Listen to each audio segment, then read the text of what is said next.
مشرق وسطیٰ میں جنگ کے منڈلاتے ہوئے بادلوں کے درمیان امریکہ اور ایران کے درمیان مذاکرات کا پہلا دور ہوا اور یہ مذاکرات عمان کے شہر مسقط میں ہوئے۔ جیسا کہ آپ کو معلوم ہے کہ گزشتہ ہفتے ہونے والے مذاکرات سے پہلے امریکہ اور ایران کے درمیان تلخیاں دشمنی کی حد سے بھی زیادہ آگے بڑھ چکی تھی اور کشیدگی اس انتہا پہ تھی کہ پورا مشرق وسطیٰ جنگ کے خطرے سے دوچار تھا۔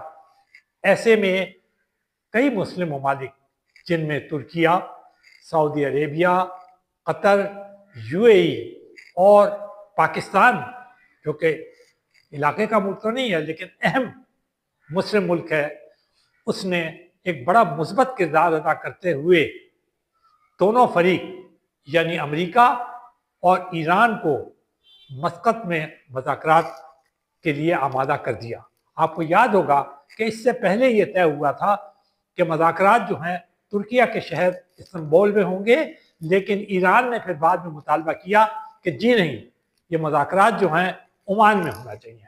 اچھا، پہلے ان مذاکرات کے لیے مختلف ملکوں کو دعوت دی گئی تھی، جس میں سعودی عربیہ، پاکستان اور ایک دو ممالک قطر وغیرہ بھی شامل تھے، اور خیال یہ تھا کہ مذاکرات جو ہے ایک جوائنٹ شکل کے اندر ہوں گے، لیکن بعد میں ایران نے اس سے بھی انکار کر دیا اور انہوں نے کہا کہ نہیں، مذاکرات جو ہیں وہ انڈائریکٹ شکل میں ہوں گے، یعنی براہ راست بھی نہیں ہوں گے امریکہ اور ایران کے نمائندوں کے درمیان، بلکہ وہ انڈائریکٹ شکل میں ہوں گے، یعنی امریکہ کا وفد جو ہے وہ ایک کمرے میں بیٹھے گا، دوسرے کمرے کے اندر ایران کا وفد بیٹھے گا، اور ان کے درمیان جو عمان کے وزیر خارجہ ہیں وہ جو ہیں وہ ایک میڈیٹر کا رول پلے کریں گے، ان کی بات ان تک پہنچائیں گے، ان کی بات ان تک پہنچائیں گے، اور ایسے ہی ہوا۔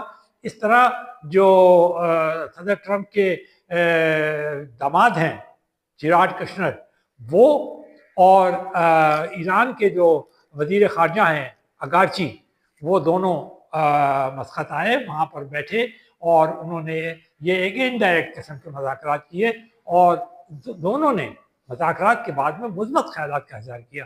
دونوں نے کہا کہ یہ مذاکرات اچھے تھے، دونوں نے کہا کہ مذاکرات پروڈکٹیو تھے، یعنی اس کے بعد اگلے دور کی شروعات ہونے کے امکانات ہو گئے۔ تو اس لحاظ سے یہ کہا جا سکتا ہے کہ مذاکرات جو ہے کامیاب رہے، کہ کم از کم ایک راستہ جو ہے وہ کھلا، اور وہ جنگ کا خطرہ جو بالکل سر کے اوپر پہنچ گیا تھا وہ ٹل گیا۔ آپ کو یاد ہوگا کہ امریکہ کے صدر ٹرمپ نے پہلے دھمکیاں دی تھی کہ ہم اپنی طاقت کا استعمال کریں گے، اور پھر ان دھمکیوں کو ایک عملی شکل دینے کے لیے انہوں نے اپنے 5ویں فلیٹ کا مشہور aircraft carrier Abraham Lincoln, جو کہ نیوکلیئر پاورڈ ہے اور جس کے متعلق کہا جاتا ہے کہ 2 سال تک وہ بغیر فیول کے سمندر میں رہ سکتا ہے، اس کو لا کے ایران کے سمندروں میں یعنی عربین گلف میں اور خلیج عمان میں لا کر کھڑا کر دیا، ایک طرح سے ایران کو چاروں طرف سے گھیر لیا۔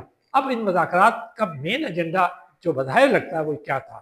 وہ مین ایجنڈا یہ تھا کہ صدر ٹرمپ کا مطالبہ تھا کہ وہ جو نیوکلیئر ڈیل ہوئی تھی اور جو پھر بعد میں ختم ہو گئی تھی اس کو دوبارہ بحال کیا جائے۔ اس کے علاوہ ان کا کہنا تھا کہ ایران کے بیلسٹک میزائلز کے اوپر بھی بات چیت کی جائے۔ پھر اس کے علاوہ ان کا یہ کہنا تھا کہ ایران نے جو احتجاجی مظاہرے ہوئے تھے ان کے اوپر جو طاقت کا استعمال کیا اس کے متعلق بھی بات چیت کی جائے، جس کے متعلق لوگوں کا خیال یہ تھا کہ شاید یہ کوئی رجیم چینج سے متعلق بات چیت ہے۔ تو ایران نے یہ کہا کہ بات چیت جو ہوگی وہ تو صرف نیوکلیئر ڈیل سے متعلق ہو سکتا ہے۔ اگارچی صاحب نے بھی CNN کو انٹرویو دیتے ہوئے یہی بات کہی ہے کہ صرف اس پہ ہوگی، بیلسٹک میزائل جو ہے وہ تو دفاعی نوعیت کا، اس لیے اس پہ بات چیت نہیں ہوگی۔ تو یہ یعنی دونوں کا موقف ہے۔ اب اس موقف کو کیسے نزدیک لایا جاتا ہے یہ بات کی بات ہے، باتیں کہی ہیں۔ اس کے ساتھ ہی ایران کی پوزیشن کوئی بہت زیادہ مضبوط نہیں ہے، اس کی جو اقتصادی صورتحال ہے وہ بہت کمزور ہے، خاص طور پہ گزشتہ جنگ کے بعد اس کی دفاعی پوزیشن بھی کمزور ہوئی، تنصیبات پہ حملے ہوئے، اس کی جو ملٹری وہ تھی مائٹ، اس کے جو لوگ تھے وہ تک ہلاک ہوئے جو اسرائیل اور ایران کی جنگ تھی اس کے اندر۔ تو پھر مہنگائی نے ریال کی قیمت جو ہے وہ تقریباً 16 لاکھ ریال پر ڈالر کر دی ہے. $1 کی قیمت اتنی بڑی ہو گئی ہے 16 لاکھ ریال کے برابر.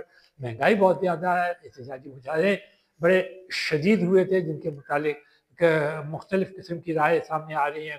لیکن تاہم خود جو سپریم لیڈر تھے انہوں نے اعتراف کیا کہ ہزاروں افراد اس میں ہلاک ہوئے, بہت سے زخمی ہوئے. ابھی تک جو کریک ڈاؤن ہے وہ جاری ہے ان کا مختلف شکلوں کے اندر. تو یہ ساری صورتحال کے اندر یہ مذاکرات ہوئے اور خیال یہ ہے کہ آئندہ ہفتے پھر مذاکرات ہوں گے. تو اب دیکھنا یہ ہے کہ یہ مذاکرات جو ہیں یہ جنگ ختم کر دیتے ہیں. دوسرے یہ کیا کوئی ڈیل ہوتی ہے اور وہ ڈیل کیا صرف نیوکلیئر ڈیل تک محدود رہتی ہے. افزودگی کے بارے میں بھی انہوں نے کہا کہ یہ تو ہمارا حق ہے. تاہم ہمارا پروگرام جو ہے وہ خاصا بالکل پرامن ہے. ایران کا پروگرام بالکل پرامن ہے غارچی صاحب کا کہنے کا. تو مگر ایران کہتا ہے کوئی سوال ہی پیدا نہیں, وہ امریکہ کہتا ہے کوئی سوال ہی پیدا نہیں ہوتا کہ آپ نیوکلیئر پروگرام کسی قسم کا بھی کریں. ٹرمپ کم از کم اس بات پہ بالکل کیٹیگورک ہے. تو یہ سب دیکھتے ہوئے اب دیکھنا یہ ہے کہ اگلا جو دور ہوتا ہے مذاکرات کا اس میں بات کہاں تک آگے بڑھتی ہے.